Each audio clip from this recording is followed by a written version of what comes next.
Hi అండి, Peravali sisters channel కి స్వాగతం. ఎలా ఉన్నారు? అందరూ బాగున్నారా? మేము బాగున్నామండి. మీరందరూ కూడా చాలా చాలా బాగుండాలని ఆ భగవంతుని మనస్ఫూర్తిగా కోరుకుంటున్నాము. ఈ రోజు వీడియో వచ్చేసరికి ప్రెషర్ కుక్కర్ లో సొరకాయ పులుసు కూర అండి. చాలా బాగుంటుంది. 5 నిమిషాల్లో చేసుకోవచ్చు. ఆ కర్రీ ఎలా తయారు చేయాలో నేను చూపిస్తాను.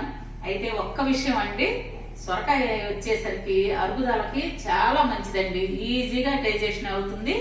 కొన్ని కూరలు వచ్చేసరికి మనకి తిన్న తర్వాత హెవీగా అనిపిస్తాయి. అట్లా కాకుండా ఈ సొరకాయ కూర వెయిట్ లాస్ వాళ్ళకు కూడా చాలా మంచిదండి.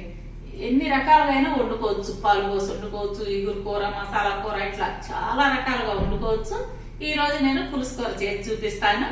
అయితే వీడియోలోకి వెళ్లే ముందు మా వీడియోస్ మీకు నచ్చినట్లయితే లైక్ చేయండి, షేర్ చేయండి. అదే విధంగా కొత్త వాళ్ళైతే కనుక తప్పకుండా సబ్స్క్రైబ్ చేసుకోండి.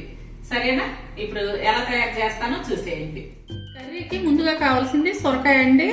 ఈ సొరకాయ వచ్చేసరికి బాగా లేత కాయలు తీసుకోవాలి. ఇటు చూడండి, గోరుతో గుచ్చితే అట్లా ఘాటు వచ్చేస్తుంది. అదే ముదురుకాయ అయితే అస్సలు గోరు దిగబడదండి. లోపలంతా విత్తనాలతో నిండి కండ లేకుండా బోలు బోలుగా ఉంటాయి అన్నమాట ముదురు సొరకాయ అంటే. ఇట్లా ఇంత లేతగా ఉందనుకోండి, ఇది కండగల్లకాయ అని అర్థం. మీకు ఇంకో గుర్తు ఏంటంటే, ఈ పైన చెక్కు వచ్చేసి పలచగా ఉంటుంది. అప్పుడు లేత సొరకాయ అని మీకు అర్థమైపోతుంది అన్నమాట. ఈ లేత సొరకాయ వచ్చేసరికి బాగా షైనింగ్తో గ్రీన్ కలర్లో ఉంటుంది. ముదురుకాయ వచ్చేసరికి మీకు తెల్లగా ఉంటుంది. ఇంత గ్రీన్ ఉండదండి, తెల్లగా ఉంటుంది. ఆ బోలు బోలుగా ఉంటుంది అన్నమాట. ఈ సొరకాయలు 2 రకాలు ఉంటాయి. కొన్ని ఇట్లా గుమ్మడికాయలాగా వస్తాయి సొరకాయ. అది కూడా లేతకాయ అయితేనే రుచిగా ఉంటుంది. ముదురుకాయ అయితే అసలు ఏది బాగోదు. ఇప్పుడు చక్కగా మాల్స్లో చిన్న చిన్న కాయలు వస్తున్నాయండి సొరకాయలు, ఈ సైజు కాయలు. అవి అయినా తెచ్చుకొని వండుకోండి. ఇంత కాయ సొరకాయ పెద్దదైపోద్దమ్మా, మాకు ఇద్దరమే ఉన్నాం అనుకుంటే గనక మాల్స్లో చిన్న సొరకాయలు ఉంటున్నాయి. ఆ సొరకాయ తెచ్చుకొని వండుకోండి.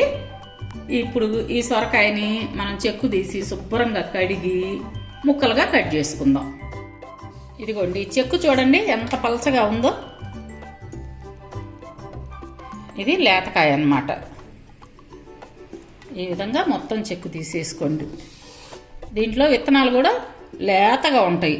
మీకు ఇష్టమైతే ఈ విత్తనాలతో పాటు వేసుకోవచ్చు, లేదంటే ఆ లోపల విత్తనాలు తీసేసైనా కూర వండుకోవచ్చు.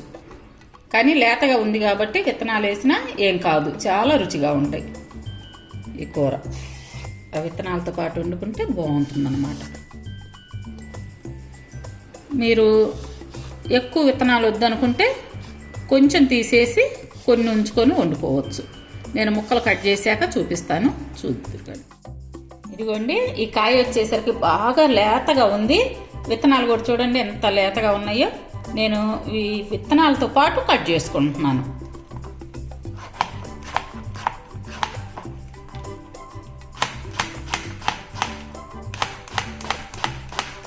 ఇట్లా ఈ చిన్న సైజు ముక్కలు కట్ చేసుకోండి.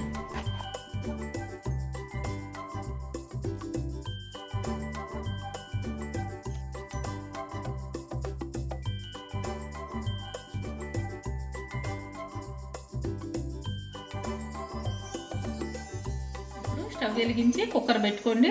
కుక్కర్లో 2 స్పూన్లు ఆయిల్ పోసుకొని ఆయిల్ వేడవనివ్వండి.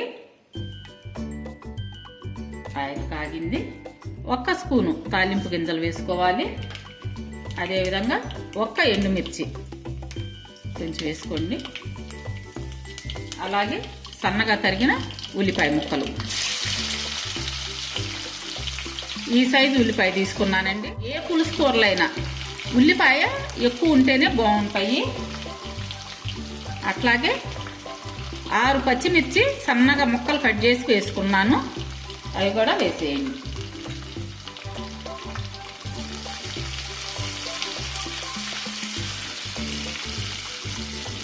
అదేవిధంగా కొంచెం కరివేపాకు ఈ విధంగా తుంచి వేసుకోండి. ఫ్లేవరు ఈ ఉల్లిపాయకి పడుతుంది.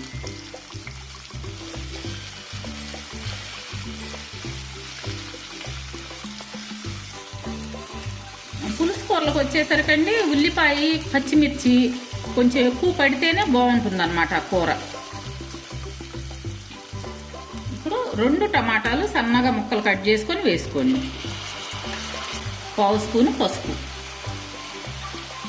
మీ టేస్ట్కి తగినంత ఉప్పు వేసుకోండి. ఇప్పుడు ఉప్పు వేయటం వల్ల ఏంటంటే మీకు టమాటా బాగా మగ్గుద్ది అన్నమాట. అందువల్ల ఈ ముందే తాలింపులోనే ఉప్పు వేసేసుకోండి టమాటాలు వేసిన వెంటనే. అందుకే ఉప్పు కారాలు వచ్చేసరికండి నేను ఎప్పుడైనా మీ టేస్ట్కి తగినంత వేసుకోండి అని చెప్తాను. అదేవిధంగా 1 స్పూన్ వచ్చి అల్లం వెల్లుల్లి పేస్ట్ వేసుకోండి. ఈ అల్లం వెల్లుల్లి పేస్ట్ కూడా పచ్చివాసన పోయే వరకు వేయించుకుందాం. ఇదిగోండి చిటికెడు గరం మసాలా వేసుకోండి. ఈ గరం మసాలా వచ్చేసరికి మనం సేల్ చేస్తామండి మన పచ్చళ్ళ కంపెనీలో, మంచి ఫ్లేవర్ వస్తుంది. చిటికెడు వేసుకోండి.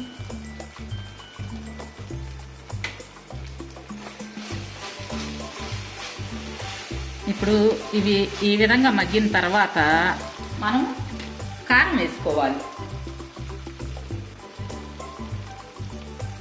మీ టేస్ట్కి తగినంత కారం.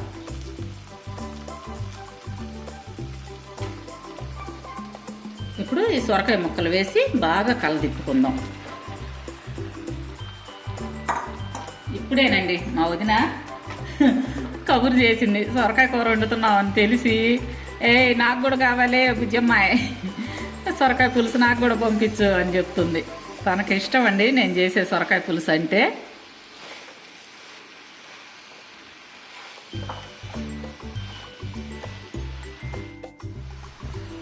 అదేవిధంగా 4 స్పూన్లు పచ్చెనగపప్పు. ఇవి ఏం చేశానంటే 1 గంట ముందు నానబెట్టుకున్నాను అన్నమాట. అవి వేసుకుందాం. అదేవిధంగా చింతపండు పేస్టు, ఇది కూడా మన పచ్చళ్ళ కంపెనీలోదేనండి. నేను చింతపండు పేస్ట్ రెడీగా ఉంచుకుంటాను. అయితే మీరేం చేస్తారంటే ఈ సైజు చిన్న నిమ్మకాయ సైజు చింతపండుని పులుసు పిండుకొని ఆ పులుసును పోసుకోండి.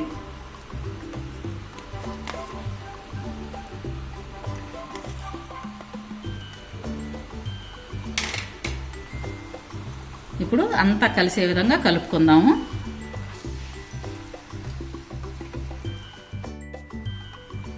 ఇప్పుడు 1/2 గ్లాసు వాటర్ పోసుకోండి.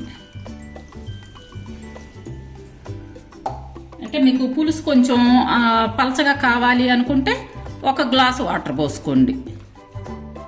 ఇప్పుడు ఈ టైంలో కొంచెం ఉప్పు చెక్ చేసుకొని, ఉప్పు సరిపోయిందో లేదో చూసుకొని ఉప్పు వేసుకోండి.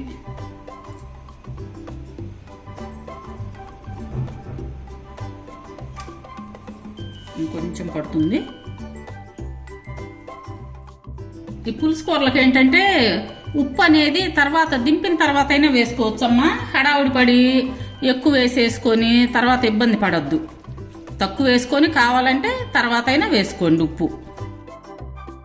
ఇప్పుడు వాటర్ కలుపుకున్న తర్వాత మూత పెట్టి 3 లేదా 4 విజిల్స్ రానివ్వండి. మనది లేత సొరకాయ కాబట్టి 3 అయితే సరిపోతుంది. కొంచెం ఏదన్నా ముదురుది ఉంటే దాన్ని బట్టి మీరు విజిల్స్ రానిచ్చుకోండి. హై ఫ్లేమ్లోనే విజిల్స్ రానివ్వండి.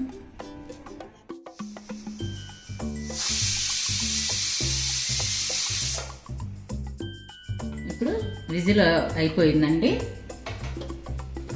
కూర ఎంతవరకు వచ్చిందో చూద్దాం. చూడండి కర్రీ ఎంత బాగా ఉడికిందో.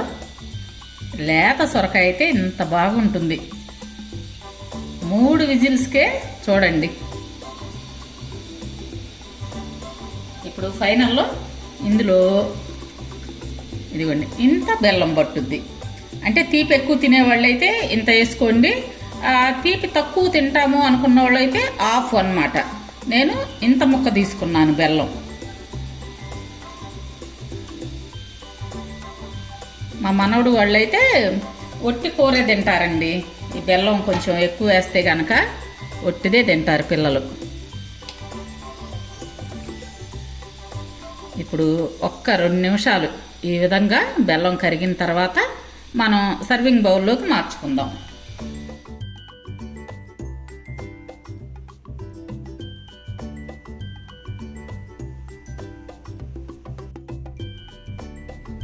ఇదిగోండి చూసారు కదా ఎంత ఈజీగా చేసుకోవచ్చో. అదే విధంగా తయారు చేసుకొని తిని చూడండి. ఒక్క విషయం అండి, మా ఇంటి పక్కన మా ఎదురు కన్స్ట్రక్షన్ జరుగుతూ కొంచెం సౌండ్స్ వస్తున్నాయి, అడ్జస్ట్ చేసుకోండి ఈ రోజుకి. సరేనా? రేపు మరొక మంచి వీడియోతో మిమ్మల్ని కలుస్తామండి. అప్పటి వరకు బాయ్.